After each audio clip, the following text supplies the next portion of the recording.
बिस्मिल्लाहिर्रहमानिर्रहीम। अस्सलाम वालेकुम Pakistan. Very very good morning to all of you. कैसे हैं आप तमाम लोग? उम्मीद करती हूँ बिल्कुल खैर खैरियत से होंगे, ठीक ठाक होंगे, खुश रहिए, आबाद रहिए अपने प्यारों के साथ, खूबसूरत से प्यारे प्यारे खूबसूरत रिश्तों के साथ जिनके साथ आप लोग बेतहाशा खुश रहना चाहते हैं। मैं हूँ जी आपकी होस्ट नुदरत मुगल और एक बार फिर से आप तमाम लोगों की खिदमत में हाजिर हूँ नई सुबह, एक और नई सुबह के साथ। मैं हमेशा ये बात करती हूँ कि जब भी सुबह उठा करें तो अल्लाह पाक का बेहद शुक्र अदा किया करें कि अल्लाह पाक ने एक और मुकम्मल दिन में हमारी आँख खोली है। हमें अल्लाह पाक ने उन तमाम तर नेमतों से नवाजा है, हमें अल्लाह पाक ने उन तमाम तर सलाहियतों से नवाजा है कि जिनसे शायद बहुत सारे लोग महरूम हैं।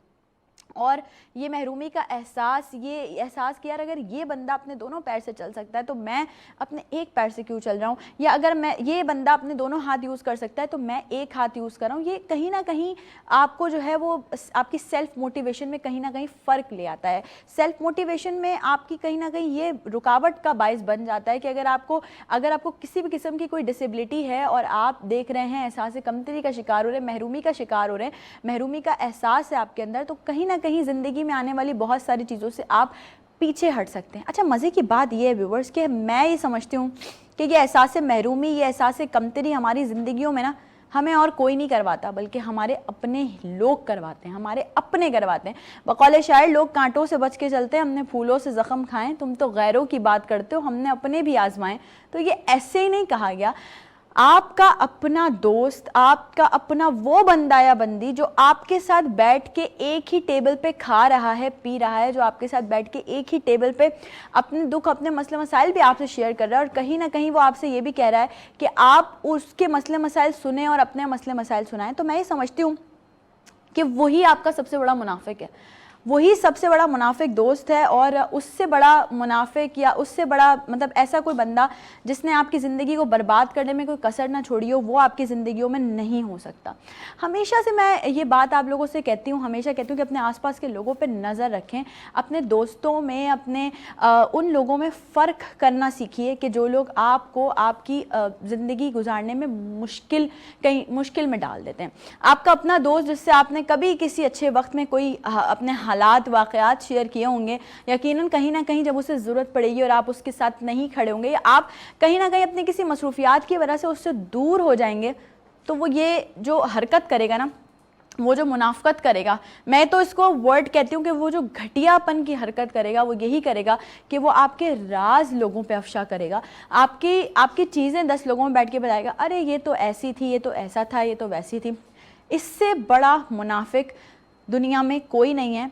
और जिस पर मैं हमेशा ये बात कहती हूँ कि मौला अली अलैहिस्सलाम फरमाते हैं कि जिस पर एहसान करो उसके शर से बचो। अगर आपने किसी पर एहसान किया है, एहसान इन द सेंस कि आपने किसी को अगर उंगली पकड़ के चलना सिखाया है, अगर आपने किसी को किसी न किसी शोबे में गाइड किया है, तो आपको फिर ये भी याद रखना पड़ेगा कि कहीं ना कहीं उसका शर आपको नुकसान पहुंचा सकता है। नुकसान पहुंचाना इन द सेंस क्या? लेट सपोज मैं आपको एक मिसाल देती हूँ। हम एक प्रोडक्शन में काम कर रहे हैं, किसी ने अपने कोई डायरेक्टर है, उन्होंने अपने असिस्टेंट को एक परवान चढ़ाने के लिए बहुत सारी गाइडलाइंस दी हैं। कोई डीओपीज़ हैं, उन्होंने अपने कैमरामैन्स को परवान चढ़ाने के लिए गाइडलाइंस दी हैं। या फिर ना सिर्फ प्रोडक्शन लाइन में, बल्कि मैं समझती हूँ कि अगर किसी कंपनी में, मल्टीनेशनल कंपनी में आप देख लें, कोई सीनियर है, कोई HR है, कोई मतलब मैनेजर पोस्ट पर है, मैनेजर लेवल पर है, उसने अपने किसी जूनियर को परवान चढ़ाने के लिए कुछ गाइडलाइंस दी हैं, और कल को जब उस जूनियर को ज़रा सा ब्रेक मिले या ज़रा सा कोई अल्लाह पाक उसका हाथ पकड़ ले, तो वो अपने मोहसिन को ही भूल जाए, अपने उस इंसान को ही भूल जाए जिसने उसको उंगली पकड़ के चलना सिखाया, तो यकीनन कहीं ना कहीं दुख ज़रूर होता है। लेकिन मामलात अल्लाह पर छोड़ देने चाहिए, क्योंकि अगर आपके साथ आज ऐसा हुआ है ना, तो यकीनन कल वो जब मैनेजर पोस्ट पर होगा, ये दुनिया गोल है, जो जिसके साथ जो कुछ करता है ना, वो घूम फिर के वहीं आके खड़ा होता है। तो जब कल को उसके साथ ऐसा होगा कि उसकी ज़िंदगी में कोई जूनियर शामिल हो जाएगा और वो उसको सिखाएगा, और जब वो उसको क्रेडिट नहीं देगा, जब वो उसको अप्रिशिएट नहीं करेगा, और जब वो अपने मौसम को भूलेगा, तो यकीनन कहीं ना कहीं उस इंसान को आपकी याद ज़रूर आएगी कि यार मैंने भी जो है वो अपने मोहसिन के साथ यही सलूक किया था, मैंने भी अपने मोहसिन के साथ यही बात की थी। एक खूबसूरत सी शायरी इससे रिलेटेड आज मेरे पास है, और मैं समझती हूँ रोज़ाना आज अब मेरे पे ना एक दौरा हो गया ये दौरा पड़ गया मुझे कि मैं अच्छी अच्छी सी शायरियाँ जो है वो अगर मैं स्क्रॉल कर रही होती हूँ, मुझे मिलती है, तो मैं सोचती हूँ यार आप लोगों के साथ वो ज़रूर शेयर की जाए। तो ये जो टॉपिक मैंने छेड़ा है, इस टॉपिक से रेलेवेंट मेरे पास एक बहुत खूबसूरत सी शायरी है कि इस डर से मैं कमीज़ कभी झाड़ता नहीं, इस डर से मैं कमीज़ कभी झाड़ता नहीं, कब जाने आस्तीन से अहबाब गिर पड़े। जागें तो एहतियात से पलकों को खोलिए, जागें तो एहतियात से पलकों को खोलिए, ऐसा न हो कि आँखों से कुछ ख्वाब गिर पड़ें।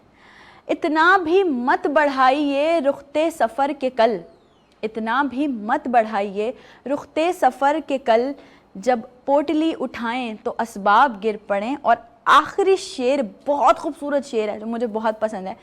रहने भी दें ना मुँह मेरा खुलवाइए जनाब, रहने भी दें ना मुँह मेरा खुलवाइए जनाब, ऐसा ना हो कि आपके अलकाब गिर पड़े।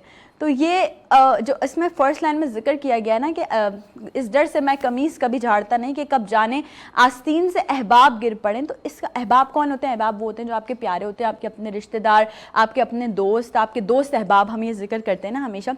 तो ये अपने ही लोग होते हैं जो कि आपको कहीं ना कहीं नुकसान पहुंचा देते हैं, आपको आगे बढ़ता हुआ नहीं देख सकते। आपके अपने रिश्तेदार, आपके हर एक की बात मैं बिल्कुल नहीं कर रही हूँ, कुछ ऐसे लोग भी होते हैं आपके अपने कंपेनियंस जो आपकी तरक्की देख के बहुत खुश होते हैं। और कहीं ना कहीं अगर दो लोग एक साथ हैं और उनमें से एक बंदे की तरक्की हो रही है और दूसरे बंदे की भी सेम लेवल पे होने जा रही है, तो एक बंदा अपने आप को कहीं ना कहीं थोड़ा पीछे कर लेता है कि यार ऐसा ना हो कि मेरे साथ वाले को लगे कि यार मैं बराबर आ गई हूँ या मैं बराबर आ गया हूँ, तो ऐसा ना हो कि वो बुरी सी बात हो जाए और वो बात जो है वो फिर कहीं और निकल जाए। तो मैं हमेशा से आप लोगों से कहती हूँ कि यार आप कोशिश किया करें कि ज़िंदगी में आप जिनके साथ मुखलिस हैं या आपके साथ जो लोग मुखलिस हैं उनको कभी भी ना डिसअपॉइंट मत किया करें, उनको कभी भी जो है वो ज़िंदगी में उनके लिए मुश्किलात ना पैदा किया करें, क्योंकि ये वो लोग हैं जिन्होंने कहीं ना कहीं ज़िंदगी की किसी न किसी डगर पे आपको सहारा दिया है, जिन्होंने आपको ज़िंदगी गुजारने के 10 तरीके बताए हैं, जिन्होंने आपको ज़िंदगी में खुश रहने के 10 तरीके बताएं। और जब आप इन तरीक़ों पे अमल करते हैं, जब आप इन तरीक़ों पे बात कर रहे होते हैं, तो मैं समझती हूँ कि ज़िंदगी बहुत खूबसूरत है, ज़िंदगी बहुत खूबसूरत है। इसे इन चंद लोगों की वजह से, अपने हल्का अहबाब, उन हल्का अहबाब की वजह से जो कि आपकी खुशी नहीं देख सकते, जो कि आपको कामयाब नहीं देख सकते, जो कि आपको स्टेबल नहीं देख सकते किसी एक जगह पे, उनकी वजह से बर्बाद ना कीजिए, उनकी वजह से ज़ाया ना कीजिए। अपने आप को खुश रखेंगे, अपने आप को देखेंगे। दुख ज़रूर होता है, बहुत होता है, क्योंकि मेरा पर्सनल एक्सपीरियंस है तो मैं आप लोगों को अच्छे से डिफ़ाइन कर सकती हूँ कि दुख ज़रूर होता है अपने साथ के लोगों को, जिनको आपने सिखाया हो, जिनको आपने बताया हो। देखें, कामयाबी देने वाले हम नहीं होते, ये ज़ात सिर्फ अल्लाह पाक की है कि अल्लाह पाक जिसको चाहे इज़्ज़त दे, जिसको चाहे ज़िल्लत दे, जिसको चाहे कामयाब कर दे, जिसको चाहे रुस्वा कर दे, और जिसको चाहे उसको अर्श पे पहुंचा दे, और जिसको चाहे वो फ़र्श पर ले आए। लेकिन बहुत सारे लोग शायद गुरूर, घमंड में ये बात भूल जाते हैं कि अर्श पे जाने वाले, जो मतलब लोग कहते हैं ना कि यार हम अर्श पे पहुँच गए, बस अब तो हम ही हम हैं। अल्लाह पाक फ़र्श पे लाने में ज़रा भी देर नहीं लगाते, 1 मिनट भी नहीं लगता। तो गुरूर किस बात का है? इस दुनिया में आप ना आए अपनी मर्ज़ी से, इस दुनिया से ना आप जाएंगे अपनी मर्ज़ी से। इस दुनिया में आप जो ज़िंदगी जी रहे हैं उसमें भी आपका कोई अमल दखल नहीं है। जो कुछ हो रहा है रूए ज़मीन पे, रूए कायनात, पूरी कायनात में एक पत्ता भी हिल रहा है ना, पत्ते का छोटा सा पार्ट भी हिल रहा है, वो भी अल्लाह पाक की मर्ज़ी से हो रहा है। तो फिर आपको किस बात का गुरूर है? आपको किस बात का घमंड है कि आपके पास, आप पावर में हैं, आप इक़्तिदार में हैं, आपके पास 10 चीज़ें, आप 10 लोगों को हैंडल कर सकते हैं? ये अल्लाह करवा रहा है आपसे, ये आप नहीं कर रहे हैं। आपकी इतनी हैसियत ही नहीं थी, आपकी इतनी औकात ही नहीं थी कि आप ये कर सकें। अल्लाह पाक ने अगर आपको किसी काबिल कर दिया है, कोई अच्छी ऑर्गेनाइजेशन का मालिक बना दिया है, या आपके अंडर बहुत सारे लोग काम कर रहे हैं, तो ये अल्लाह करवा रहा है आपसे। उन लोगों की रोज़ी है आपके हाथ से लिखी हुई है अल्लाह ने। क्योंकि देखें, मैं ये समझती हूँ कि फ़िरौन की अगर हम बात करें तो उसका दस्तरख्वान कितना वसी था, हालांकि वो जुल्म कितने करता था फ़िरौन, लेकिन अल्लाह पाक ने उसको सिर्फ ज़िंदा इसीलिए रखा हुआ था क्योंकि लोग बहुत परेशान थे फ़िरौन से, लेकिन अल्लाह पाक ने ज़िंदा इसलिए रखा हुआ था क्योंकि उसका दस्तरख्वान वसी था और बहुत सारे लोग मुस्तफ़ीद होते थे। तो कहीं ना कहीं अगर आपको ऐसे लगता है कि आप तो बहुत अच्छा काम करें, तो थोड़ा सा अपने अंदर झांकने की कोशिश कीजिए। देखिए कि शायद पसे पर्दा कोई ऐसी चीज़ भी आप कर रहे हो जिसकी वजह से अल्लाह पाक आपसे कहीं बहुत जल्दी नाराज़ ना हो जाए। और अल्लाह पाक की नाराज़गी आप पर ज़ाहिर कैसे हो सकती है? वो ऐसे हो सकती है कि अल्लाह पाक आपसे सजदे की तौफीक छीन लेता है। जिन लोगों को नमाज में जिनका दिल नहीं लगता, या जिनको नमाज पढ़ने का टाइम नहीं मिलता, या जो नमाज की तरफ नहीं जा पाते, या जो सजदा नहीं कर पाते अल्लाह पाक के आगे, तो उनको थोड़ा सा उनके लिए लम्हा फ़िक्रिया उनको सोचना चाहिए कि अल्लाह पाक हमसे नाराज़ तो नहीं है, तो अल्लाह से माफ़ी तलब करें। और वो लोग जो दूसरों की ज़िंदगियाँ हराम कर रहे हैं उनसे भी भाई रिक्वेस्ट है कि लोगों की ज़िंदगियों में आसानी पैदा करें। कुछ पता नहीं है, पल की खबर नहीं है, कल आप हैं, मैं नहीं हूँ, मैं हूँ, आप नहीं हैं, कुछ भी हो सकता है। ये जो हम एक दुनिया में आए ना, ये दुनिया एक सराय खाना है, इसमें हमने आना है, अपना मुकर्ररा वक्त गुजारना है और चले जाना है। तो जो जाने आगे वाली ज़िंदगी है ना, उसके लिए इकट्ठा करें। इस ज़िंदगी के लिए तो बहुत लोग इकट्ठा करते हैं, माल दौलत ऐश इशरत, ये कुछ भी आपके साथ नहीं जाएगा। आपके अपने अच्छे आमाल जो कि आप लोगों के लिए अच्छा कर रहे हैं, लोगों की ज़िंदगी में आसानी पैदा कर रहे हैं, यही सब आपके साथ जाएगा। आज के शो में हम दो बहुत स्पेशल गेस्ट, मैं समझती हूँ कि जब हमारे पास कोई कपल आता है तो बहुत ज़्यादा अच्छी खुशी भी होती है कि वो कपल एक अच्छे लेवल पे काम भी कर रहा है और साथ ही साथ दो डिफरेंट शोबों से वाबस्ता होने के साथ साथ ज़िंदगी को मज़ीद आसान बनाने के लिए वो वर्कआउट भी कर रहा है। जब हम ब्रेक पे जाएंगे, ब्रेक से जब हम वापस आएंगे तो हम अपने गेस्ट को अपने शो का हिस्सा बनाएंगे। तो आप तमाम लोग शो का हिस्सा इसी तरह से बने रहें जैसे डेली रहते हैं। लाइव कॉल्स भी करनी है आपने, मज़े मज़े की कुछ फरमाइशें भी करनी है। ब्रेक के बाद हम आपको कंटिन्यू करके बताएंगे कि हमारे साथ आज के शो में गेस्ट कौन होने वाले हैं, लेकिन उसके लिए आपको थोड़ा सा इंतजार करना पड़ेगा, क्योंकि मैं हमेशा कहती हूँ कि सब्र का फल मीठा होता है, तो बहुत मीठा फल आप लोगों को मिलने वाला आज के शो का। तो जा रहे हैं एक छोटी सी ब्रेक पे, ब्रेक से वापस आएंगे, आपको दोबारा से ज्वाइन करेंगे, कहीं मत जाइएगा। Will be right back after the short break.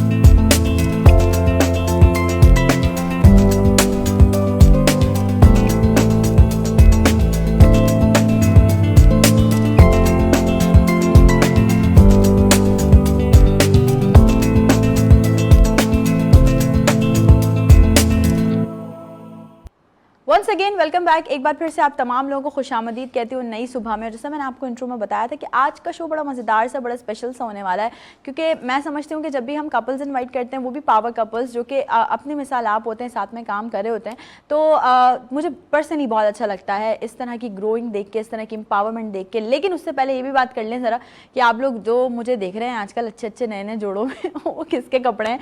तो भाई मैं हमेशा से बात करती हूँ कि जब भी मैं इस तरह का कुछ ट्रेडिशनल वेयर करती हूँ, मतलब जो थोड़ा सा एम्ब्रॉयडर्ड हो और थोड़ा सा डिफरेंट हो हट के रूटीन से, मतलब कभी मैं बिल्कुल प्लेन पे चली जाती हूँ, कभी एम्ब्रॉयडर्ड पे आ जाती हूँ, तो जब इस तरह का कुछ ट्रेडिशनल वेयर करती हूँ तो ये मेरी बहुत प्यारी बहन, बहुत अच्छी डिज़ाइनर शिजा बलोच, जो कि हमें ये बहुत खूबसूरत खूबसूरत से मुझे बेसिकली ड्रेसेस देती हैं।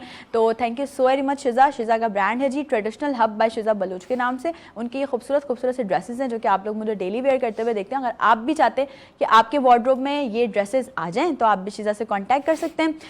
बात हो रही है आज के शो के हवाले से, आप लोगों ने कॉन्टैक्ट शिजा से तो करना ही करना है अगर कपड़े अच्छे चाहिए, लेकिन आपने आज के शो का हिस्सा भी ज़रूर बनना है। लाइव कॉल्स के जरिए आपने बात करनी है कि हमारे पास कुछ ऐसे स्पेशल गेस्ट मौजूद हैं जो कि हमारे मुल्क आते हैं ना जब, तो हम बस सोच रहे होते हैं कि बस जल्दी से उनको कहीं ना कहीं से ढूंढ के निकाल लें और अपने शो का हिस्सा बना लें। कि नई सुबह की पूरी टीम, मेरी, हम सबकी कोशिश है कि यार वो लोग जो इंटरनेशनल लेवल पे भी काम करें और अपने पाकिस्तान को ही प्रमोट करें, अपने पाकिस्तान के लिए ही काम करें, उनको ज़रूर नई सुबह का हिस्सा बनाना चाहिए। मैं हमेशा आप लोगों से ये बात कहती हूँ कि अपने आप को, अपने पाकिस्तान को, पाकिस्तान की चीज़ों को, पाकिस्तान के कल्चर को हमने खुद प्रमोट करना है, कोई बाहर से आके नहीं करेगा। तो जब हमारे लोग ही बाहर जाके पाकिस्तान को प्रमोट कर रहे होते हैं, बीइंग अ पाकिस्तानी, वो वहाँ पर रह भी रहे होते हैं, साथ साथ काम भी कर रहे होते हैं, तो मैं समझती हूँ कि उनसे अच्छे और उनसे ज़्यादा खूबसूरत लोग हमारी मीडिया फील्ड में जो हैं वो नहीं हो सकते। मेरे साथ इस वक्त एक ऐसा कपल मौजूद है जिनका मैं इंट्रोडक्शन पहले आपसे करवाती हूँ। मैं हमेशा कहती हूँ ना लेडीज़ फर्स्ट, लेकिन आज मैं जो है ना उनके हस्बैंड का, यानी कि जो हमारे मेल गेस्ट है, उनका इंट्रोडक्शन पहले करवाने वाली हूँ। मैं समझती हूँ कि सिंगिंग फील्ड से उनका एक बेतहाशा ताल्लुक रहा है, टेक्सटाइल डिज़ाइनर भी हैं, वो फैशन डिज़ाइनर भी हैं। उनसे थोड़ा बहुत पूछेंगे तो ज़रूर हम फैशन के बारे में, भाई हमें अभी टिप्स चाहिए क्योंकि सीज़न चल रहा है शादियों का, और कुछ ना कुछ तो ज़रूर उनसे हम गुफ्तगू का हिस्सा बनाएंगे। उन्होंने एज अ मॉडल भी काम किया, एज एक्टर भी काम किया। मैं समझती हूँ सिंगिंग की दुनिया में भी वो छाए हुए हैं, खूबसूरत आवाज़ के मालिक हैं, इंटरनेशनली जो है पाकिस्तान को रिप्रेजेंट भी कर रहे हैं, वहाँ एक लॉजिस्टिक कंपनी में भी उनकी एक शमूलियत है। लेकिन आज के शो में हमने उन्हें इन्वाइट किया है ज़रा लाइवली चिट चैट करने के लिए। तो मेरे साथ इस वक्त फ्रेम में मौजूद हैं आसिफ सिद्दीकी साहब। अस्सलाम वालेकुम। वालेकुम अस्सलाम। वेलकम टू नई सुबह। बहुत बहुत शुक्रिया। कैसे हैं आप? बिल्कुल ठीक ठाक। वीनस चैनल का सबसे पहले शुक्रिया अदा करूंगा आपका, फवाद का और जितनी भी आपकी टीम है सब लोगों का कि आप लोगों ने मुझे मदद किया। Thanks very much. Thank you. और मैं अब आती हूँ ज़रा लेडीज़ वाली साइड पे, क्योंकि मैंने कहा कि आज थोड़ा सा मैंने उल्टा मामला किया है। मैं जब उनसे ऑफ एयर बात करी तो मैंने उनसे पूछा, देखिए उनकी जो स्टडीज़ हैं वो बिल्कुल डिफरेंट है, उनका जो प्रोफेशन है वो बिल्कुल डिफरेंट है, लेकिन मैं समझती हूँ एक वुमेन जो कि एम्पावर है, काम कर रही है, बस दैट्स इट। अब वो किस शोबे में काम कर रही हैं, क्या काम कर रही हैं, वो सब तो वो आपको खुद ही बताएंगी, हम उनसे बात भी करेंगे। मेरे साथ इस वक्त मौजूद है मिसेस समरीन आसिफ, जो कि बाय स्टडीज़ अगर हम देखें तो डॉक्टर हैं और बाय प्रोफेशन वो प्री स्कूल टीचर हैं। जी अस्सलाम वालेकुम। वालेकुम। वेलकम टू नई सुबह। कैसी हैं? Thank you so much. बिल्कुल अल्हम्दुलिल्लाह, बिल्कुल ठीक ठाक है। And so good to see you both कि आप दोनों आए हैं हमारे पास नई सुबह में। आसिफ साहब, क्या चल रहा है आजकल ज़िंदगी में? ज़िंदगी में क्या चल रहा है, जॉब चल रही है, साथ में म्यूज़िक चल रहा है, और सबसे इम्पोर्टेंट चीज़ कि देखें जिम्मेदारियां हैं काफ़ी सारी, वो जिम्मेदारियां पूरी करते हैं। साथ में इंटरटेनमेंट के लिए सैटरडेज़ को, इन वीकेंड्स को जो है शोज़ करते हैं। बेगम को अपने साथ रखते हैं क्योंकि हमारे साथ ये भी थ्रू आउट जो जॉब्स में ज़ाहिर है मशगूल रहती हैं। तो बस यही लाइफ में यही कुछ चल रहा है। और अल्हम्दुलिल्लाह पाकिस्तान आए हुए हैं तो एक डिफरेंट सी वाइब हमेशा से रहती है पाकिस्तान आने के लिए, तो बड़ा अच्छा लग रहा है। ज़बरदस्त। तो आसिफ साहब, मैं चाहूँगी कि वैसे तो हम मैसेज जो लेते हैं ना वो लास्ट में लेते हैं ना, वो तो हम लेंगे आपसे, लेकिन मैं चाहूँगी कि क्योंकि आप स्टार्ट हो गया अभी हमारा नई सुबह, तो जो हमारी ऑडियंस हमें देख रही है सुबह सुबह, क्या एक मोटिवेशनल बात उनको आप कहना चाहेंगे? देखिए, मैं एक म्यूज़िक लवर हूँ, ठीक है, और म्यूज़िक से रिलेटेड भी हूँ, तो मैं हमेशा से बात करता हूँ मोहब्बत की। तो जब भी आप कभी म्यूज़िक से रिलेटेड है या दूसरी किसी जगह पर भी हैं, तो कोशिश ये की जाए कि म्यूज़िक से जुड़े हुए लोगों के साथ भी मोहब्बत की जाए। इसके लिए ज़रूरी नहीं है, क्या कहते हैं, जैसे मैं देखता हूँ कि काफ़ी यहाँ पे कंपटीशन है, हेल्दी कंपटीशन एक अच्छी चीज़ है, लेकिन बहुत जेलसी और डिफरेंट चीज़ भी हैं। तो मैं ये चाहता हूँ कि आप म्यूज़िक लवर हैं, अपने साथ लवर वर्ड यूज़ करते हैं, तो मोहब्बत करें। क्या बात है, क्या बात है। और ये तो हम हमेशा ही बात कर रहे होते हैं आसिफ साहब के, चाहे म्यूजिक फील्ड ले लें या हम कोई भी फील्ड ले लें, जेलेसी है, मुनाफकत है, लोग एक दूसरे के काट में लगे होते हैं, पता नहीं सपोर्ट करने के बजाय लोग काट रहे होते हैं लोगों को। बिल्कुल। देखिए, मैं एक चीज़ बोलूँगा ऑनेस्टली स्पीकिंग, यानी मैं चैनल पे बैठा हूँ इसलिए नहीं बोल रहा, लेकिन यकीन करें मैं हमेशा सिद्के दिल से बड़ी हर किसी के लिए जो है बड़ा मोहब्बत भी रखता हूँ, कोई जेलसी नहीं होती। अगर कोई बंदा अच्छा काम कर रहा है तो मैं अल्लाह से दुआ करता हूँ अल्लाह मैं भी करूँ इस टाइप का, लेकिन उसको कोई तकलीफ नहीं होनी चाहिए। तो ये बड़ी इंपॉर्टेंट चीज़ है। देखें, अगर आप नेक नियति से कोई काम करते हैं तो अल्लाह भी आपका साथ देता है, और डेफिनेटली फिर मैं देखता हूँ अल्हम्दुलिल्लाह एक बहुत ही अच्छी हाइप है मेरी वहाँ पे, अमेरिका में भी, यहाँ पे भी थी, लेकिन हमेशा हर किसी ने मुझे बड़ा अच्छा इंसान है यार। तो मुझे एक ये क्रेडिट जो है ना अपने म्यूज़िक से ज़्यादा अच्छा लगता है कि लोग मुझे अच्छा इंसान कहते हैं। जी बिल्कुल। और ये अच्छी बात है, कोई आप जिस जगह पे बैठे हों अगर आप वहाँ से उठें और लोग आपकी अच्छाइयों में आपको याद रखें अच्छे अल्फाजों में, तो इससे बड़ी कोई बात देखें, एक बड़ा इंपॉर्टेंट चीज़ है। देखें, अगर आप जब कहीं से उठते हैं ना तो लोग आपकी अगर तारीफें कर रहे हैं तो वो सेल्फ रिस्पेक्ट है, लेकिन अगर आपके सामने तारीफ हो रही है तो वो ईगो है। आप एक एरोगेंट से आदमी है, लोग कह रहे हैं यार इसकी इज्जत करनी पड़ रही है, तो बहरहाल वो चीज़ नहीं होनी चाहिए, सेल्फ रिस्पेक्ट होनी चाहिए। आप जा रहे हैं तो लोग कहें यार बड़ा अच्छा आदमी है, तो मैं यही चाहता हूँ कि लोग मेरे बारे में भी ऐसी ही राय कायम करें। अच्छा, कितना टाइम हो गया है मीडिया इंडस्ट्री को ज्वाइन किए हुए? हाँ, मैं 1990 के एंड में आया था और अभी तक कर रहा हूँ। ऑन ऑफ मैंने पाकिस्तान में काफ़ी कुछ किया, कराची, लाहौर और सिब्बी मेले 2-3 दफ़ा किए मैंने, कोयटा जाके, तो ऑन ऑफ रहा। लेकिन ज़ाहिर है मेरी क्योंकि जॉब भी चल रही थी, वालिदैन की तरफ से एक बड़ा प्रेशर था कि इसको सिर्फ पैशन रखना है, फाइनेंशियली चीज़ें डिफरेंट हैं। जी बिल्कुल। तो उसके लिए ज़रूरी था कि मेरी अपनी एजुकेशन अच्छी होनी चाहिए। जैसे मैंने आपको बताया टेक्सटाइल स्पिनिंग में मैंने इंजीनियरिंग की हुई है, साथ में मैंने फिर बहुत से रिलेटेड कोर्सेज किए, गारमेंट टेक्नोलॉजिस्ट और फैशन डिज़ाइनर के। तो बेसिकली मुझे कभी भी इसको जो ना रोज़ी रोटी नहीं बनानी थी, तो मैंने इस वजह से ऑन ऑफ रखा, लेकिन मेरा बड़ा एक बहुत ज़बरदस्त शौक था मॉडलिंग का, कि मुझे काफ़ी लोग मुझे बोलते थे यार तू मॉडलिंग कर सकता है। तो मैंने कहा ठीक है, तो मैं एक तो मॉडलिंग के प्रोग्राम्स में गया, वहाँ मैंने स्टेप्स देखे। तो एक दो लोगों ने मुझे कहा यार तुम क्यों नहीं करते। एक बड़ी अच्छी हमारी फ्रेंड थी, एयर हॉस्टेस थी, तो उन्होंने मुझे बोला, उन्होंने कहा कि तुम कुछ स्टेप्स करो ज़रा, मैं देखना चाहती हूँ। मैंने कहा अच्छी बात है। तो मैंने स्टेप्स किए, तो उन्होंने कहा तुम मॉडलिंग यानी फैशन शोज़ कर सकते हो, तुम्हें आती है नहीं वॉक करना रैंप के ऊपर। तो मैंने शुरू किया, तो वहाँ पे फिर मुझे लोगों ने देखा, फिर मैंने टीवी कमर्शियल्स किए। एनटीएम और पीटीवी पे अच्छी बैठक थी, तो काफ़ी चांसेस मिले। नहीं, वो तो मैंने जैसे बोला ना, फैशन डिजाइनर हैं ये, तो जब जैसी फ्रेम इन पे गया होगा, खुला होगा, तो उनके कोट वोट से आपको आइडिया हो गया होगा कि अच्छा खुद ही डिजाइन करते हैं आसिफ साहब। देखिए मैं डिज़ाइन तो नहीं करता, लेकिन बहरहाल मुझे यानी सिलेक्शन ज़रूर करता हूँ। लेकिन मैं आपको एक बात बताऊं, जो ऑफ एयर बात थी ना, कुछ भी कर लें आदमी, कितने भी बड़े फैशन डिजाइनर्स बन जाएं, जरूरत बेगम की पड़ती है पड़ती जो अभी भी था। मैं देख रही थी कि जब आए लोग ऑफ एयर, तो एडवाइस यहाँ से कर रही थी समरीन के, ऐसे नहीं ऐसे, ये वो सब, तो ये तो चलता रहता है। डेफिनेटली हेल्प करती है, हर चीज़ में हेल्प करती हूँ कि बोलती हूँ ये अच्छा लग रहा है, ये पहने, ये कलर सूट कर रहा है, इसमें ये पहन लें, इस तरह से बाल बना लें, सब कुछ सारी एडवाइस मान लेते हैं। बिल्कुल मानते हैं। बिल्कुल मैं अच्छे नहीं क्योंकि मैं अच्छा ही सोचूंगी इनके लिए। नहीं बिल्कुल मान लेते हैं, क्योंकि जो देखें अगर पॉजिटिव कोई भी यानी सजेशंस हैं तो डेफिनेटली करते हैं। मुझे बहुत सी चीज़ असल में समझती भी है मेरे पे क्या चीज़ अच्छी लगती है। तो आपने जैसे कोट की बात की, मैं शुरू से ही ज़रा सा डिफरेंट किस्म की, मैं हमेशा से मेरी एक स्टाइल थी। हाँ बिल्कुल, कि नहीं मैं कभी भी यानी मैंने अपनी सारी ज़िंदगी मैंने जो ना हमेशा अपने शर्ट से सॉक्स मैच किए है, जबकि ऐसा होता नहीं है सारी ज़िंदगी मैंने। तो बेगम को बड़ी मुश्किल हो जाती थी यार कि इतने कलर के आपके सॉक्स मुझे ख़रीदने पड़ते हैं, कि अब जैसे मैं ब्लैक पहनूं तो मेरा सॉक्स इस वक्त ब्लैक होगा, विच इज़ वेरी इजी।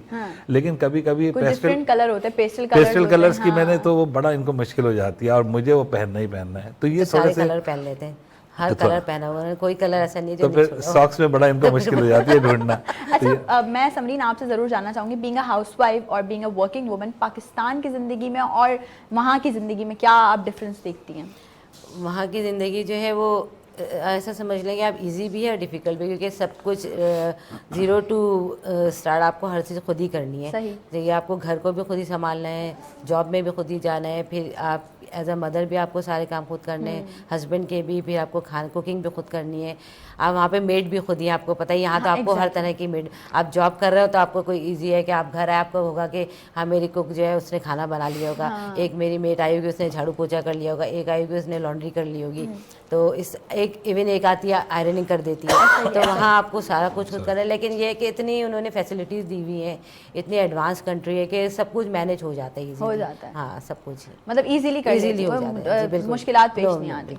अच्छा, क्योंकि आप एजुकेशन के शोबे से वाबस्ता हैं, मैं समझती हूँ कि प्री स्कूल टीचर हैं, तो छोटे बच्चों के साथ जो इंट्रैक्शन रहती होगी आपकी, वो एक बड़ा डिफरेंट टास्क है और डिफिकल्ट भी है। बच्चों को संभालना, उनको देखना, पूछना कि भाई, कभी कभी कुछ ऐसे बच्चे भी होते हैं जो जिद्दी होते हैं, नहीं मानते, तो उनको कैसे मैनेज करती हैं? काफ़ी पहले तो मुश्किल होता था। मैंने यहाँ पे भी की हुई है टीचिंग, तकरीबन 8 इयर्स मैंने किए हैं, एज ए कोऑर्डिनेटर स्कूल में जॉब की है। तो लेकिन वहाँ बिल्कुल डिफरेंट ही होता है, ज़ाहिर आपको तो एक एक बच्चे को वहाँ देखना है, लुक आफ्टर करना है, और आप इतना सा भी आपने कुछ कर दिया तो वहाँ तो पेरेंट्स कंप्लेन लेके आ जाते हैं। लेकिन ये कि हो जाता है मैनेज। अब तो 8 साल होने वहाँ पे भी जॉब करके, तो इजीली बिल्कुल। हाँ, अब तो मैं एज ए हेड काम करती हूँ, मेरे अंडर में होती है टीचर्स, तो इजीली मैनेज हो जाता है हर चीज़। अच्छा, कुछ सिंगिंग की का शौक मियाँ से अपने डेवलप हुआ है आप में? सुनने की हद तक। अच्छा, लिसनर अच्छी? हाँ, लिसनर बहुत अच्छी है। ये तो आसिफ साहब बताएंगे हमें कि लिसनर कैसे? लिसनर हूँ। लिसनर अच्छी ज़रूर है, लेकिन बहरहाल ये कि एक कहते हैं ना बहुत बारीक सुनने वाला, हाँ, तो वो अभी कमी है इनके अंदर डेफिनेटली। यानी बहुत, यानी अगर किसी को हर कोई सिंगर अच्छा लगता है ना, इसका मतलब बस ये कि वो उसको मौसीकी का शगफ तो है, लेकिन इतनी ज़्यादा पहचान नहीं है। लेकिन बता देती हूँ मैं कि ये बहुत अच्छा गाया आपने, यहाँ आपने इस तरह से नहीं गाया, ये चीज़ बताती हूँ मैं। मतलब वो उस्ताद वाली फील आ जाती है।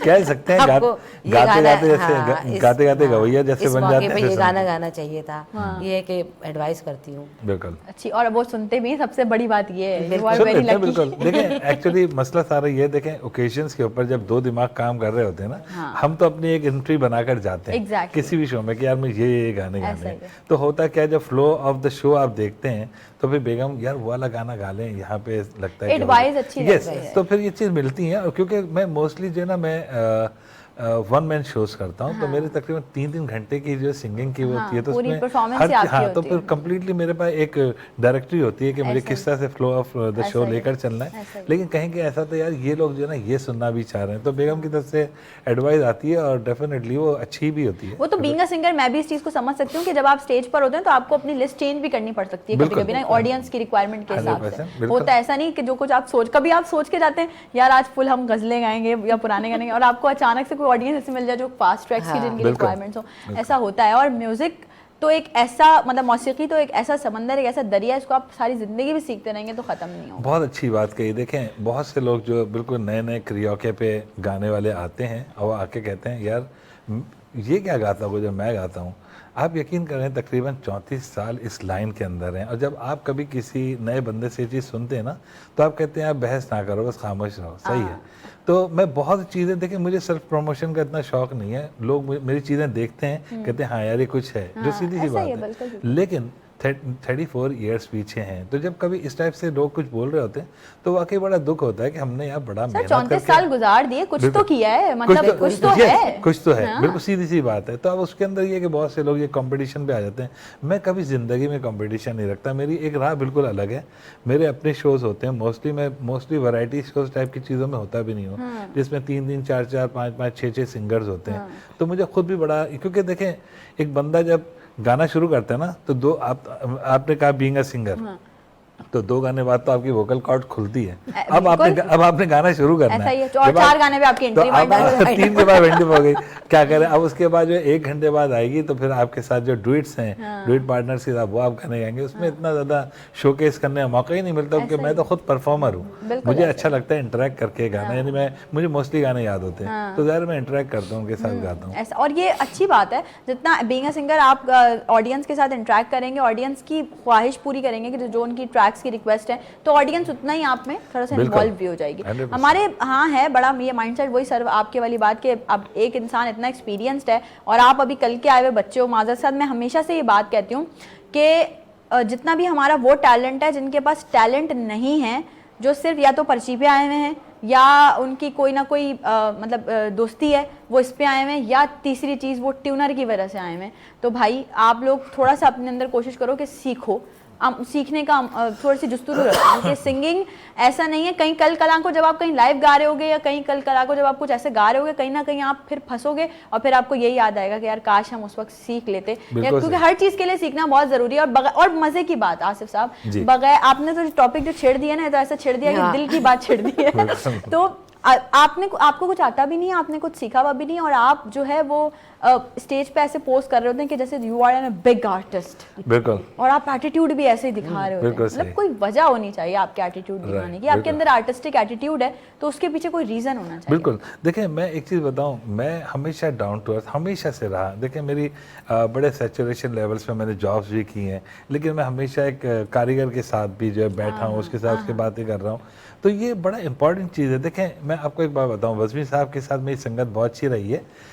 मैं ये बहुत फ़ख्र से नहीं बोल रहा, मेरा कोई उस्ताद नहीं है, ज़ाहिर मैंने गा के मैं जिस चीज़ से आपने गाना सीखा वही आपका उस्ताद है, बिल्कुल हाँ, जैसे टेप रिकॉर्डर कह लें आप बजा रहे हो उससे, बिल्कुल। लेकिन मेरी संगत बड़े अच्छे लोगों के साथ रही है। मज़मी साहब हैं, उसमें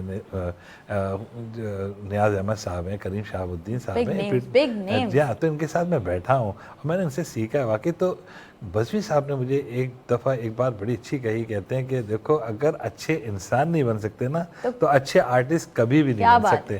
तो वाकई वो बात आज तक गिरा से अल्हम्दुलिल्लाह मेरी नेचर भी इस टाइप की है, बड़ी फ्रेंडली सी, और मैं खुद डाउन टू अर्थ बड़ा रहता हूँ।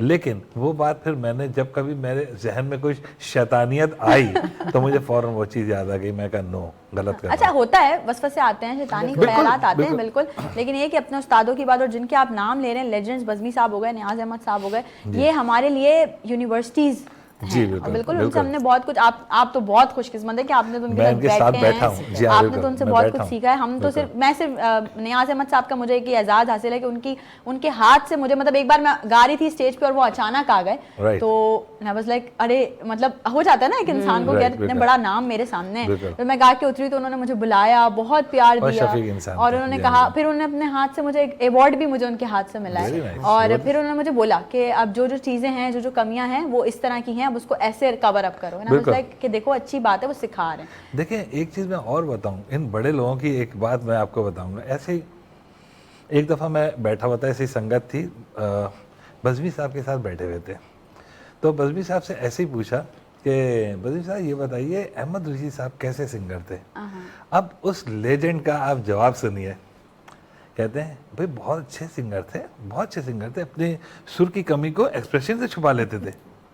कैसी बात है, यानी उनको गलती भी बता दी और डिग्रेड भी नहीं होने दिया, एक तारीफ भी कर दी कि उससे अच्छा कोई यानी परफॉर्मर भी नहीं है। क्या कहते हैं, तो यानी ये कौन लोग हैं ये लोग वाकई। नहीं एक चीज आपको बताना भी चाह रहे हैं, लेकिन किस अंदाज में बताते हैं कि किसी का दिल भी ना दुखे। बिल्कुल हमारे यहाँ तो ब्लंटली आप देखें ना, अहमद रशीद क्या लेजेंड आदमी थे। बिल्कुल नियाज़ अहमद साहब ज़ाहिर कंपोज़र हैं, उनको गवा रहे थे, सब कुछ है ज़ाहिर, उनको उनकी सारी जो कमियाबियाँ हैं उनको भी इनके बारे में पता होगा, सब चीज़ें, लेकिन कितने अच्छे अंदाज में बताने का अंदाज आप देखें कि 4 लोगों में बैठ के उनकी रिस्पेक्ट भी रहे और उनकी एक उनका कॉम्प्लीमेंट भी चले। और हमारे यहाँ आजकल तो यही चल रहा है कि अभी लेट्स सपोज छोटे कोई जूनियर आर्टिस्ट होंगे, हम भी यार जूनियर ही हैं ऐसी बात नहीं है, लेकिन कोई और छोटा उसको ज़रा सी कोई गलती बता दो, उसकी तो भाई एटीट्यूड अना आ जाती है कि यार आपने गलती कैसे बता दी, आपने मुझे बहुत से शिकागो में तो बहुत से ऐसे सिंगर जो करियोके पे सिंगिंग करते हैं, तो उनको कभी अगर आप तारीफ भी कर देते हैं ना कि यार अच्छा गाया, क्या मतलब अच्छा गाया, मैं अच्छा गाता हूँ या गाती हूँ तो अब आप ये सोचें कि यानी अगर मैं कोई चीज़ कह रहा हूँ तो आप उसको कॉम्प्लीमेंट दे लो। मैं बहुत बड़ा आदमी नहीं हूँ, मेरे पास एक्सपीरियंस है, राइट। अगर मैं कोई चीज़ कह रहा हूँ तो अच्छा लोग ऐसे यानी बड़ी अच्छी फेम भी है मेरी, ऐसी बात नहीं है, लोग यानी बड़ा अच्छा खुशी महसूस करते हैं, यार आसिफ ने ये चीज़ हमें बोली। लेकिन बहुत से लोग ऐसे हैं, तो वही बात है ना कि एक ढिठाई होती है ना, जो ढिठाई हमने भी शुरू में की। मैंने तकरीबन 4-5 साल इतना ढिठाई से स्टेज पे गाया और मैं गा रहा था। आप यकीन करें जब उसके बाद मुझे गाना समझ में आने लगा तो मैंने कहा यार मुझे गाना छोड़ देना चाहिए, क्योंकि वाकई शर्मिंदगी होती थी कि मैं क्या गा रहा हूँ।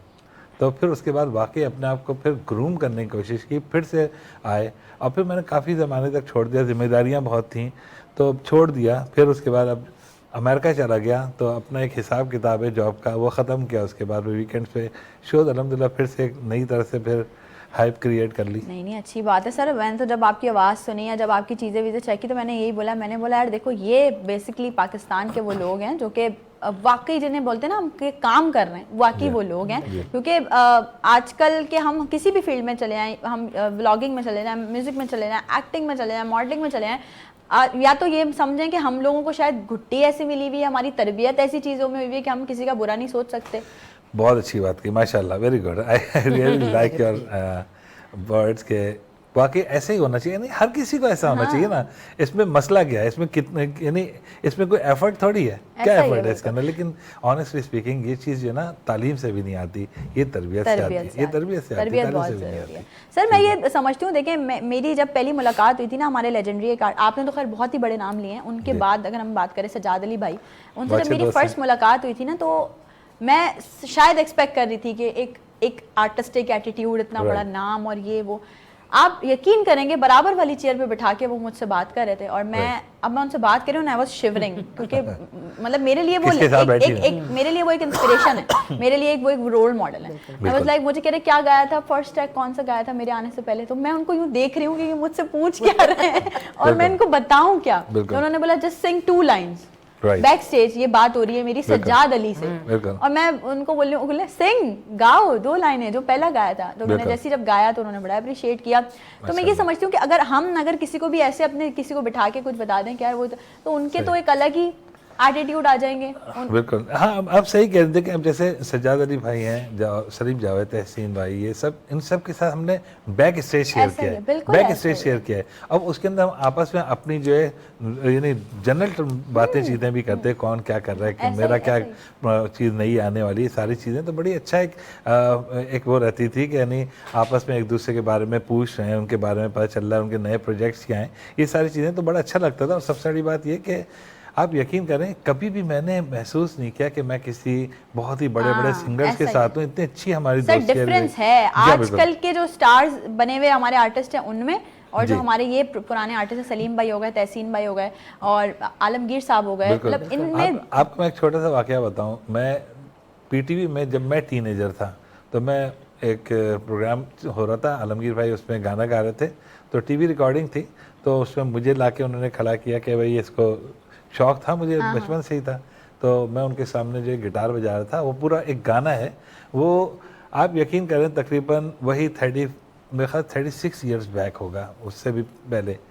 तो उसके बाद अभी मेरी जो है शिकागो में मुलाकात हुई, आप यकीन करें मैंने 34-35 ईयर्स के बाद स्टेज शेयर किया आलमगीर भाई के साथ, और यकीन करें वो पहचान गए, कहते यार तुम, यानी उन्होंने वो जगहें बताई जहाँ मैं रहता हूँ, और वो भी क्योंकि वहीं कहीं रहते थे। उसके बाद यार वहाँ तुमने क्रिकेट भी खेली है यार, स्पोर्ट्स कॉम्प्लेक्स में मैं देखता था तुम भी जॉगिंग करते, छोटे से थे, यानी पूरी चीज़ें उन्होंने बताई। मैं कहा यार कौन लोग हैं यार ये लोग आके, तो मैंने वो तस्वीर शेयर की अपने फेसबुक पे कि after 36 years met with the legend, और अपनी वाली तस्वीर भी लगाई, यारी तस्वीर जो नई वाली भी लगाई, तो बड़ा अच्छा लगा। तो आप यकीन करें नहीं, जब आप कभी किसी इन लोगों के साथ बैठते हैं या स्टेज शेयर करते हैं और ये लोग जब याद रखते हैं, रिकग्नाइज करते हैं, तो देखें कितना क्या बात है। और मैं समझती हूँ यही वो लोग हैं जिनकी वजह से अगर आज जो बची हुई है हमारी म्यूजिक इंडस्ट्री, तो इसी इन्हीं की वजह से बची 100% बिल्कुल। एक छोटी सी ब्रेक पे चलते हैं, ब्रेक से जब हम वापस आएंगे तो यकीनन आप सब लोग इंतजार करेंगे कि हम आसिफ साहब से गाना भी सुने, तो जरूर सुनेंगे। ब्रेक से वापस आने के बाद कुछ और बहुत मजे मजे की बातें, एंड में थोड़ा सा इनको हम एक सरप्राइज भी देने वाले हैं दोनों को। सो वो सरप्राइज क्या होगा ये आपको रहते हुए शो के साथ पता चलेगा। ब्रेक पे जा रहे हैं, आपने कहीं भी नहीं जाना, will be right back after the short break.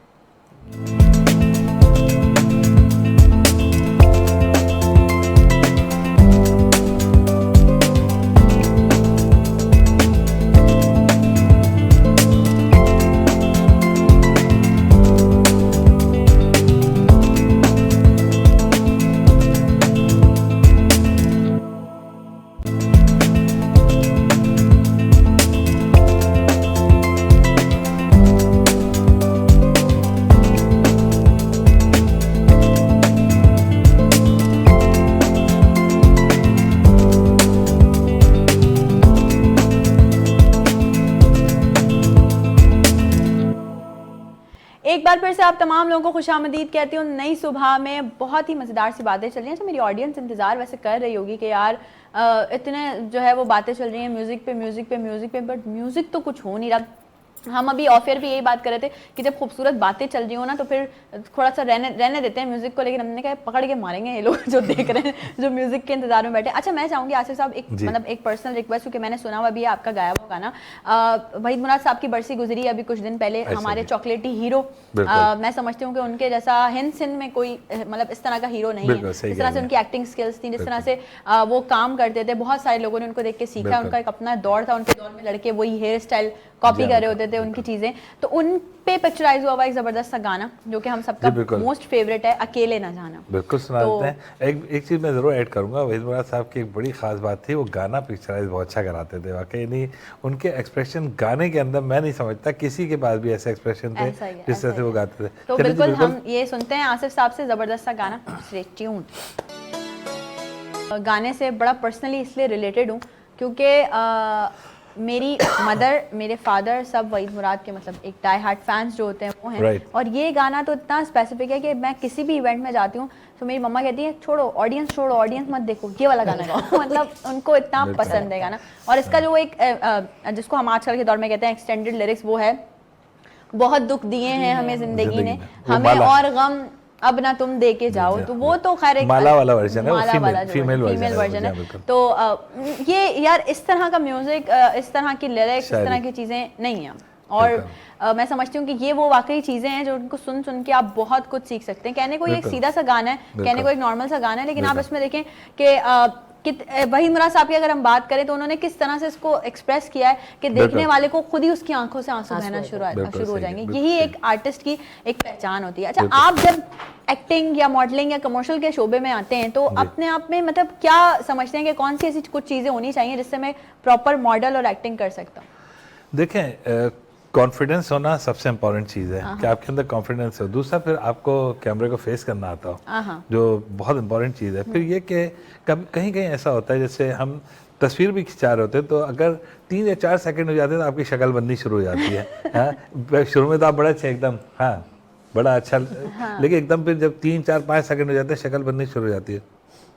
तो बेसिकली एक्टिंग मॉडलिंग, ये सारी चीज़ें जो है इसके लिए आपको बड़ा मंझा हुआ होना चाहिए कैमरे को फेस करने के लिए। तो ये बड़ी इंपॉर्टेंट चीज़ है। बाकी ये कि देखें, जैसे मैं ये देखता हूँ, मैं अपना समझता हूँ कि मैंने फैशन शो से स्टार्ट किया, वहाँ पे नहीं मैं जो लोग रैंप के साथ में बैठे हुए हैं वो सब मुझे देख रहे हैं, अब मैं उनके सामने एक एक्ट करता हुआ जा रहा हूँ। तो ये एक कॉन्फिडेंस वाली चीज़ है। फिर उसके बाद ये कि जब आप टीवी कमर्शियल्स करते हैं तो ज़रा कैमरे को फेस कर रहे हैं, वो आपको बोल रहा है कि तुम्हें ये एक्सप्रेशन देना है, तो आप वो एक्सप्रेशन दे रहे हैं। तो अब तीसरी चीज़, जब आप गाना गा रहे हैं तो गाना गाने में आप 100 लोगों को सामने गाना गा रहे हैं, उनको आप इंटरेक्ट कर रहे हैं।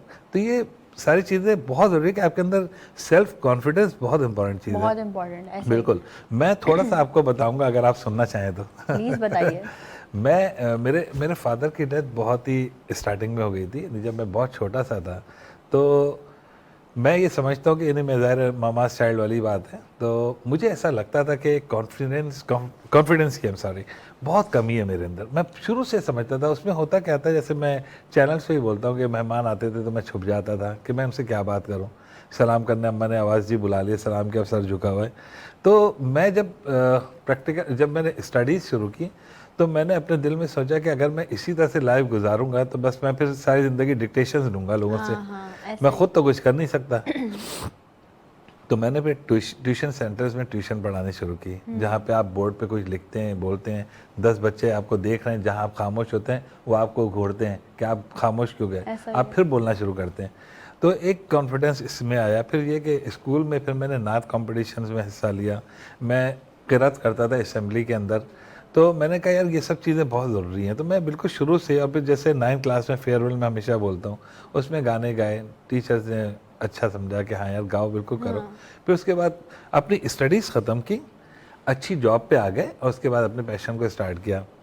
आप यकीन करें कि इस इंटरेक्शन को, यानी लोगों को फेस करने को, जिसका कैमरा फेस होता है, कैमरा भी सामने एक इंसानी है जो आप जिसके सामने तो आप यकीन करो उसका मुझे बड़ा फ़ायदा ये हुआ कि मैं अमेरिकन के साथ बिल्कुल इस तरह बैठ के जो उनसे बातें कर रहा हूँ। कॉन्फिडेंस आपका बिल्ड कॉन्फिडेंस। फिर सबसे बड़ी बात ये कि आप जो है ना करोड़ों की डील्स कर रहे हैं उनसे गारमेंट्स के ऊपर कि ये हमारी आर्टिकल है, ये इस फैक्ट्री में बनेगी, आपने ऑर्डर प्लेस करने हैं। तो ये सारी चीज़ें जो बड़ा इन्हीं काउंट करता है कि आपका कॉन्फिडेंस कैसा है। क्योंकि आप जब जाते हैं हाँ मैं कर लूँगा, सही ये हो जाएगा, तो आपकी बॉडी लैंग्वेज से ही समझ जाते हैं कि यार ये बंदा कहीं फंसवा ना दे। तो ये बड़ी इंपॉर्टेंट चीज़ है।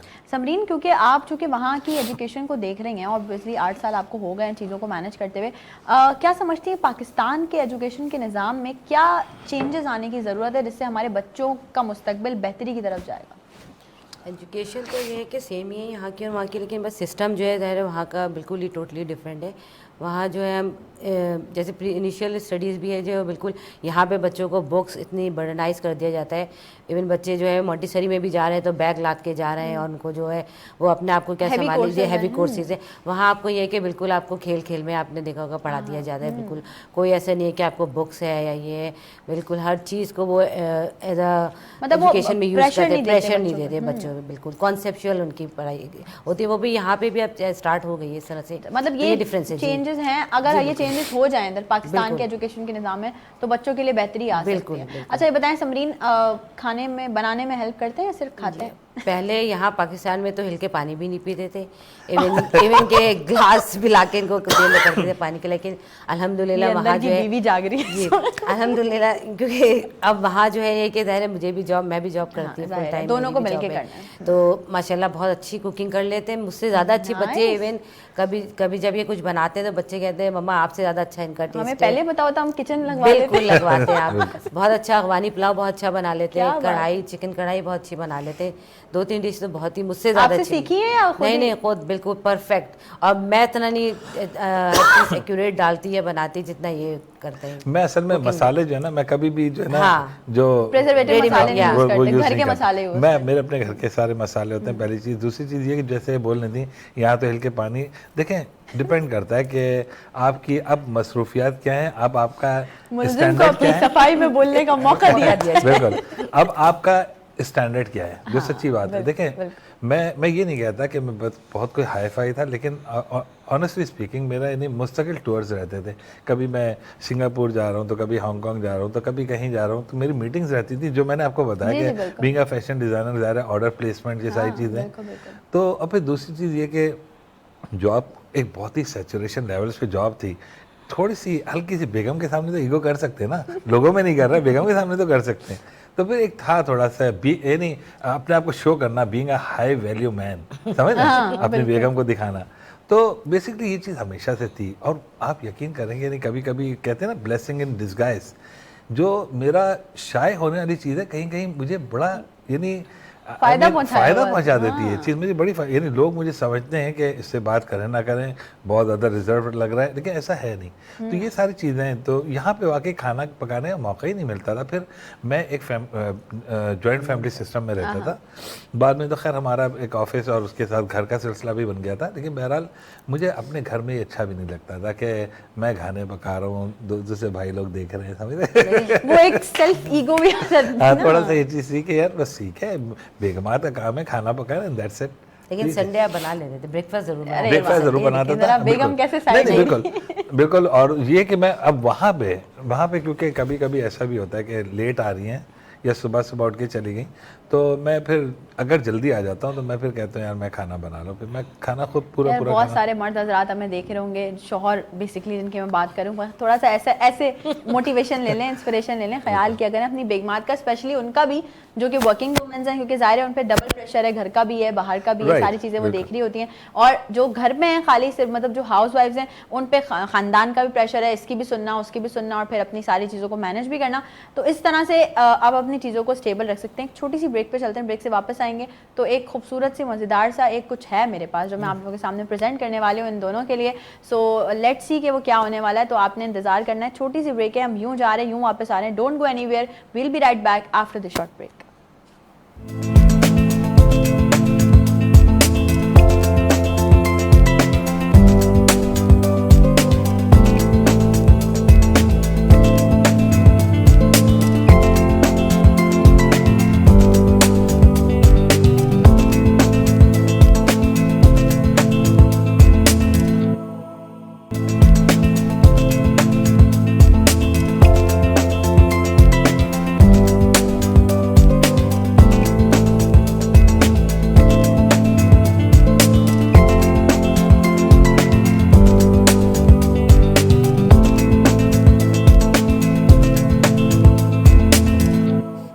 Once again welcome back. एक बार फिर से आप तमाम लोगों को खुशामदीद कहती हूँ नई सुबह में। और मुझे बिल्कुल ना मैं चाह रही थी कि कोई मेरा शो 2 घंटे का ना हो, 5-4 घंटे में चला जाए, क्योंकि जब इतनी खूबसूरत सी बातें चल रही होती है ना, तो उनको ख़त्म करने का या उनको ये सोचने का कि यार अभी हमें वाइंड अप की तरफ भी जाना है, बिल्कुल भी दिल नहीं चाहता। और आसिफ साहब और समरीन तो पाकिस्तान आते ही 2-2, 3-3 साल बाद हैं, तो उनसे तो मौका ही ऐसा मिलता है कि वो कुछ भी हो जाए, हम इन लोगों को जो ना हमेशा पकड़ ही लेते हैं कि नहीं भाई अब यहाँ अभी वादा करके उठेंगे कि अब नेक्स्ट ईयर जब भी आएंगे 2 साल बाद दोबारा आएंगे हमारे शो में, कुछ और नया प्लान करेंगे। क्योंकि मैं समझती हूँ कि पाकिस्तान से बाहर ज़िंदगी गुजारना आसान अगर बहुत है तो मुश्किल भी बहुत है। अपने मुल्क से दूर या अपनी चीज़ों से दूर, हाँ ठीक है, आप अपनी एक स्टेबल लाइफ को कंटिन्यू करने के लिए आप कर सकते हैं, सारी चीज़ें स्टेबल कर सकते हैं, लेकिन वो कहीं ना कहीं एक जो आपके अंदर जज्बा हुब्बुल वतनी होता है ना, वो कहीं ना कहीं जाग रहा होता है। जो फ्रीडम या जो चीज़ें सही है, वहाँ की लाइफ अपने आप में अपनी मिसाल आप है, लेकिन कहीं ना कहीं वो फ्रीडम हमें फील होती है कि यार जिस तरह से हम पाकिस्तान में थे वैसे हम वहाँ नहीं हैं। मैं चाहूँगी ज़रूर इस पर कुछ बात करें हम।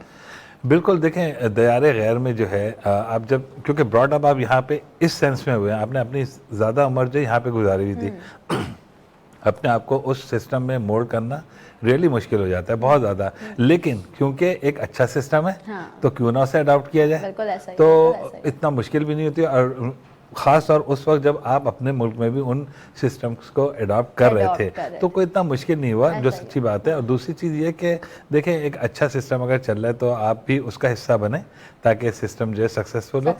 बिल्कुल ऐसा। ये तो मैंने कहा था ना कि एंड में मेरे पास एक सरप्राइज़ है इन दोनों के लिए। वो सरप्राइज़ ये है कि जी टीचर तो समरीन है लेकिन टेस्ट मैं लेने वाली हूँ, आज की टीचर मैं हूँ, ठीक है।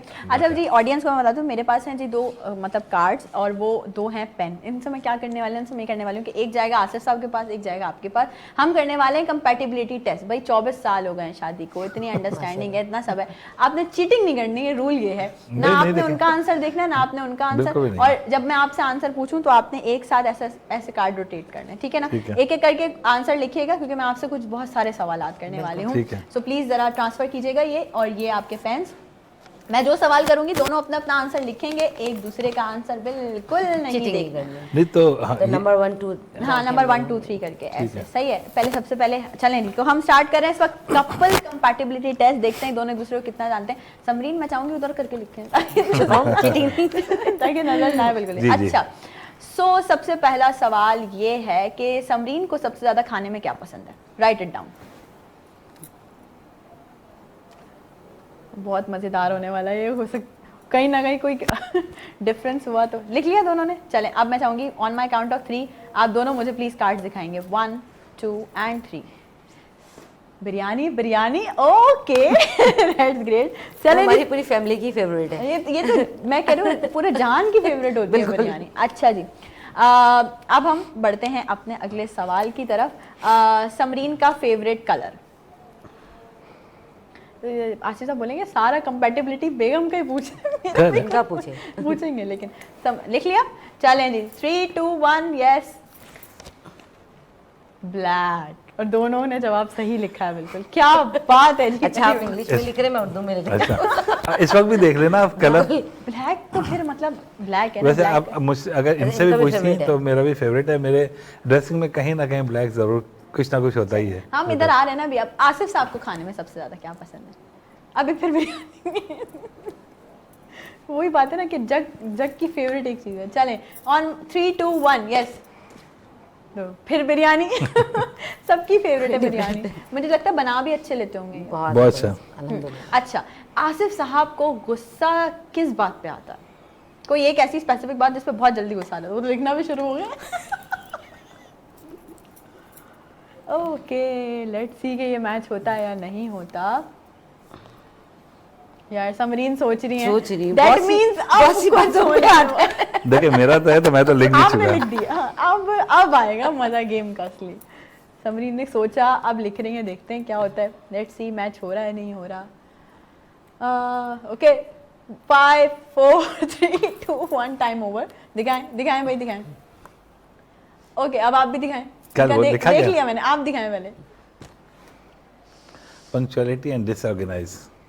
माय गॉड क्या बात है यार, क्या यही डिसऑर्गेनाइज लिखा उन्होंने। पंक्चुअलिटी भी मुझे पसंद ही नहीं है डिसऑर्गेनाइज लाइफ, मुझे पसंद पंक्चुअलिटी भी मैं लिखी और पंक्चुअलिटी भी तुम्हें लिखना चाहिए था, ज़रा हमारा सबसे फड्डा इसी पे होता है।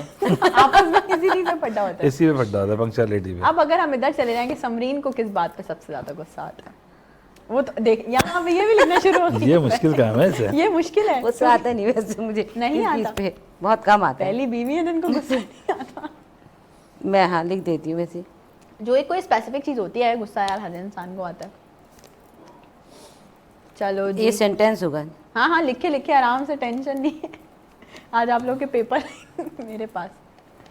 ओके आसिफ साहब हो गया कंप्लीट आपका? हाँ सोच रहा हूँ क्या किस चीज़ पे आ सकता है। वो तो पूरा आखिर तक दूसरी लाइन भी यूज हो गई है उनकी तो। क्या पता समरीन कुछ ऐसा लिख के जो आसिफ साहब को पता ही ना हो, आज पता चले कि इस चीज पे मुझे गुस्सा आता है, और हो सकता है मैच भी हो जाए, कुछ नहीं कह सकते। समरीन को गुस्सा किस चीज़ पे आता है? लिख दिया आपने? लिख दिया। समरीन अभी तक लिख रही है, मुझे लग रहा है आज सारी दिल की बातें लिख देंगी। हाँ ठीक है, ओके चलें आसिफ साहब। मैंने इस पर लिखा है कि फैन से फोटो खिंचाने पे उनको मसला होता है, है। और दूसरी चीज़ आर्ग्यूमेंट्स अगर मैं कर रहा हूँ तो। समरीन ने लिखा है कि चीजें रख के भूल जाते हैं, ब्लेम मुझ पे करते हैं। यार ये तो मुझे लिखना चाहिए था, ये तो आपको लिखना चाहिए था, ये मुझे लिखना चाहिए यार था। कितने मासूम शौहर हैं, सारी चीजें मानते हैं। नहीं ये मुझे लिखना चाहिए था। अच्छा ये थोड़ा सा डिस्कस करें, ये कैसे कब हुआ है ये ऐसा, ये वाली हर चीज पे ही होता है। तकरीबन हर चीज़ पे होता है। मेडिसिन पे ज़्यादा होता है, लेते हैं मेडिसिन, तो वो भी नहीं, और भी कोई भी रखकर भूल गए और वो टाइम पे वो चीज़ नहीं मिल रही होती ना, खुद रखी होगी और वो मुझ पे बोले तुमने ही रखी थी वो चीज़, कहाँ है बताओ मुझे, कहाँ रखी थी बताओ। तो आपको इस चीज़ पे गुस्सा बहुत गुस्सा आता है कि मैंने रखी नहीं यार, वो मैं रखती हूँ तो मैं दे दूंगी इनको, वो मैंने चीज़ रखी ही नहीं यार, आप मुझ पे बोल रहे हैं कि लेकिन फैंस के साथ फोटो खिंचाने में भी आता है माइंड ये क्यों आता है ये वाला सेल्फी? अच्छा, फैंस जो आ जाती है ना, बस सेल्फी खिंचवानी होती है इनके साथ मिलकर, तो मैं भी बीच में घुस जाती हूँ कि मैं भी हूँ, मैं भी आ रही हूँ, तो उस चीज़ पे अच्छा ऐसा क्यों है? एक बस जेलसी जेलसी। अच्छा मैं बड़ी क्यों जेलसी क्यों? ये बस क्यों? ऐसे एक बंदा एक बंदा पूरी ईमानदारी से पूरा का पूरा आपको सुपुर्द कर दिया जिसने, उसमें किसी किस्म की जेलसी भी नहीं आनी चाहिए, किसी किस्म का क्या कहते हैं बदगुमानी भी नहीं आनी चाहिए। मेरा ये तो खैर आप मैंने कहा ना, मोहब्बत में हर चीज़ जायज़ है, जंग और मोहब्बत में हर चीज़ जायज़ है। नहीं तो ये मैं आपसे इस चीज़ पे इस तरह से बात शेयर करती हूँ कि मैं अपने मेल फैंस के साथ पिक्चर्स नहीं बनवाती किसी भी सूरत। मेल फैंस आ जाएं, कोई भी आ जाए, हाँ कोई फैमिली है वो आई है तो मैं ग्रुप पिक्चर्स बनवा लेती हूँ, वरना इवन तो मैं अपने कोलीग्स को बोल देती हूँ यार आप भी आ जाओ, आप भी आ जाओ। देखिए पता क्या डिपेंड करता है, देखें फैमिली कॉन्स्टेंट्स आ जाते हैं कुछ। अब मैं भी यानी बहुत सी चीज़ें मुझे पता है अपने लिमिट, मुझे कहाँ तक करना है। मेरी 3 सिस्टर्स वहाँ पर हैं और सबसे इम्पोर्टेंट चीज़ ये मेरे अपनी फैमिली वहाँ पर है, मेरे बच्चे हैं जो सारी चीज़ें हमारी देखते हैं, तो मैं कभी भी कोई अननेसेसरी कोई स्टेप ले ही नहीं सकता। एक्चुअली मेरे पास लाइसेंस ही नहीं है उसका कि मैं कोई उल्टी सीधी हरकत करूं। नहीं बहुत अच्छी बात है। बहुत सी चीज़ें होती हैं जो बंदा सोचता भी है कि मैं एक फ़ैन हूँ, मैं एक क्या कहते हैं फेम आर्टिस्ट हूँ, लोग यानी मेरे फैंस भी हैं, मैं क्यों ना कुछ हैंगआउट्स भी करूँ सब कुछ, लेकिन इनको खुद पता है मैं हैंगआउट्स का मेरे पास टाइम ही नहीं। मैं घर आ जाता हूँ उसके बाद मैं इनके साथ हेल्प कराने में लग जाता हूँ, खाना बनाने में, या ये कि मैं ट्रेडमिल पे होता हूँ या खाने बना रही होती है, या मैं अपनी गाने की प्रैक्टिस कर रहा होता हूँ, या मैं खाने बना रहा होता हूँ, या अपने कुछ काम कर रही हूँ, तो हमारे 10-11 ऐसे ही हो जाते हैं। फिर हम ईशा की नमाज़ पढ़ते हैं, फिर सो जाते हैं, let's call it a day. तो बेसिकली ये हमारी लाइफ है और मैं नहीं समझता कि इसके अंदर किसी किस्म की भी कोई बदमज़गी का उनसर हमारे इसमें है। एक आपने मोहब्बत वाली बात कभी की थी, तो मैं एक चीज़ ज़रूर करना चाहूँगा, जैसे ये बोल रही हैं कि वो चीज़ें भूल जाते हैं, तो मेरा 2015 में बाईपास हुआ था। तो आप यकीन करें मेरी मोहब्बत बेगम के साथ हमेशा से थी, जो कि रहेगी भी। और दूसरी चीज़ मैं आपको एक और बात बताऊं कि मैंने बेगम से शायद शादी इसलिए की क्योंकि मुझे मोहब्बत कराने का शौक़ बहुत था, मोहब्बत करने का नहीं था इतना। लेकिन मुझे जो दूसरा जो एंगल है ना मोहब्बत का, मुझे वो ज़्यादा हमेशा से पसंद था कि मैं ख़ुद मोहब्बत ना करूं बल्कि मोहब्बत कराऊं। तो मैंने वाकई इनके अंदर वो खूबियाँ देखी जिसकी वजह से आज ये मेरे साथ हैं। तो मेरे बाईपास के बाद मैंने मोहब्बत तो की ही की, लेकिन मैंने उसके बाद इनकी वाकई रिस्पेक्ट की कि जिस हिसाब से इन्होंने मुझे कैटर किया है बाईपास के बाद, बिल्कुल एक इन्फेंट बेबी की तरह। तो ये चीज़ है। और दूसरी एक और इम्पॉर्टेंट चीज़ क्या है जो मैं चैनल्स पे बोलता भी हूँ, वो ये कि बेगम के अंदर एक बड़ी ख़ास बात क्या है कि मुझसे बड़े फड्डे होते हैं इनके, और जो मैंने आपको लिखा था ना आखिरी वाला, तो अक्सर इन्हीं चीज़ों पे होते हैं। और डिसऑर्गेनाइज, और इनमें काफ़ी चीज़ ऐसी हैं जिन जैसे पंक्चुअलिटी और डिसऑर्गेनाइज, ये सब चीज़ें जिन पे होते हैं। मेरी बेगम की एक बड़ी ख़ास बात है कि मेरी बेगम गुस्से में आती है, मुझसे बात करना छोड़ देती है, मोहब्बत करना नहीं छोड़ती। तो तो ये एक बहुत इंपॉर्टेंट चीज़ है। और आप यकीन करें मैं चैनल पे बैठा हूँ इसलिए नहीं बोल रहा है, ये बिल्कुल अपने बॉटम ऑफ माय हार्ट। ये बड़ी बात है आसिफ साहब के। अच्छा मैं पहले एक चीज क्लियर कर दूं कि सवालात मेरे पास बहुत सारे थे, लेकिन चूंकि टाइम शॉर्ट है एक और कर लें। तो नहीं तो क्योंकि हमें आपसे भी मैसेज भी लेना है, तो इस कंपैटिबिलिटी टेस्ट को हम यहाँ पे क्लोज कर रहे हैं। एक गलती हुई है सिर्फ, मतलब एक सवाल गलत हुआ है, कोई बात नहीं, मान लेते, मतलब सही हो गया, ठीक है। उसका आंसर भी मैंने गलत दिया, मेरा ख्याल, आई एग्री, बेगम इज ऑलवेज राइट। नहीं सही कह रही हैं। नहीं, यहाँ मैं बात ये जरूर कहना चाहूंगी आसिफ साहब के, सीरियसली ये बड़ी बात है कि आप एटलीस्ट इनके एफर्ट्स को अप्रिशिएट करें।